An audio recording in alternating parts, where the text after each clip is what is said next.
So we are joined by Alan Hirsch from the New South Institute from South Africa. We are here at the Atlantic Dialogues. Welcome and thank you for being with us here today. Thank you very much. It's very exciting to be here.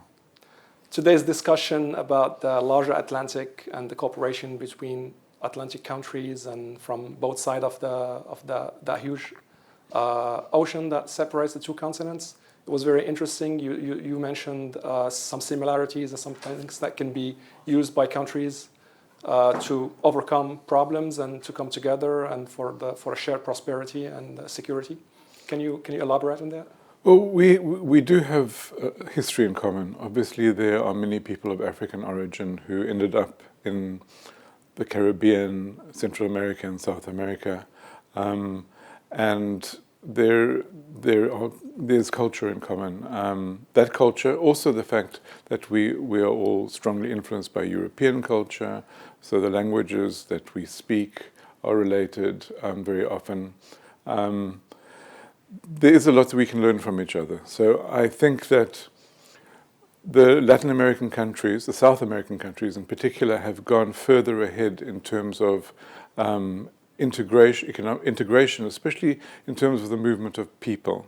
So they've faced some really major crises recently with the Venezuelan crisis, which is, I guess, on the Caribbean.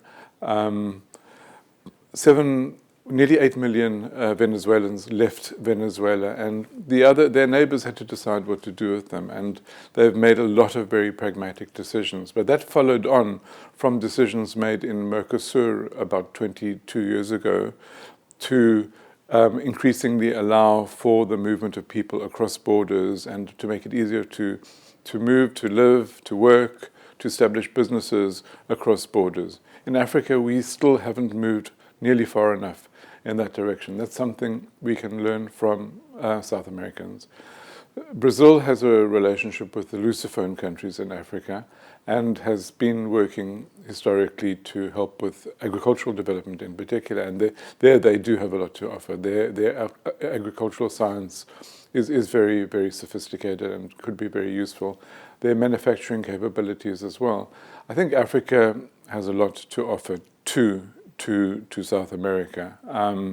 We have the greatest agricultural potential in the world.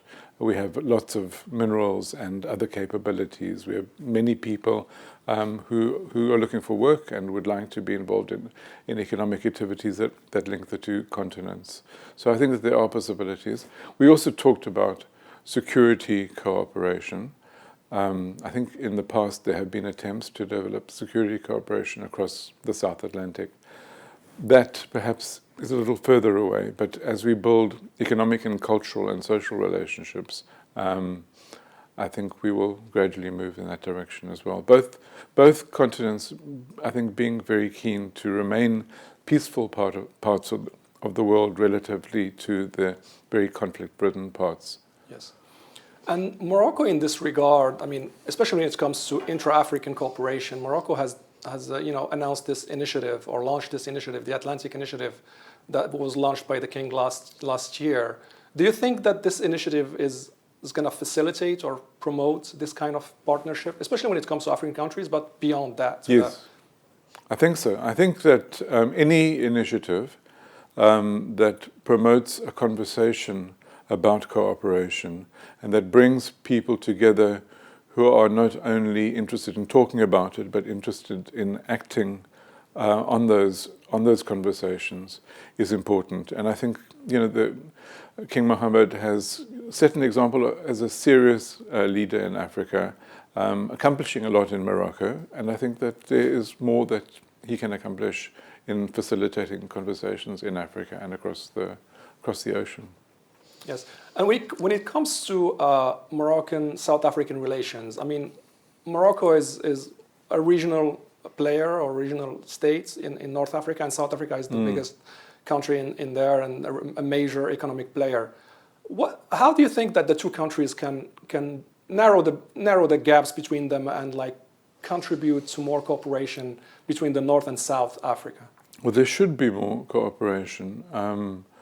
We even have similar industries. We have similar agricultural sectors, have a very similar climatic conditions.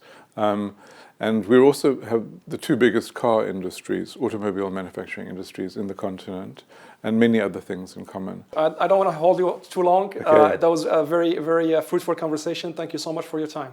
Thank you.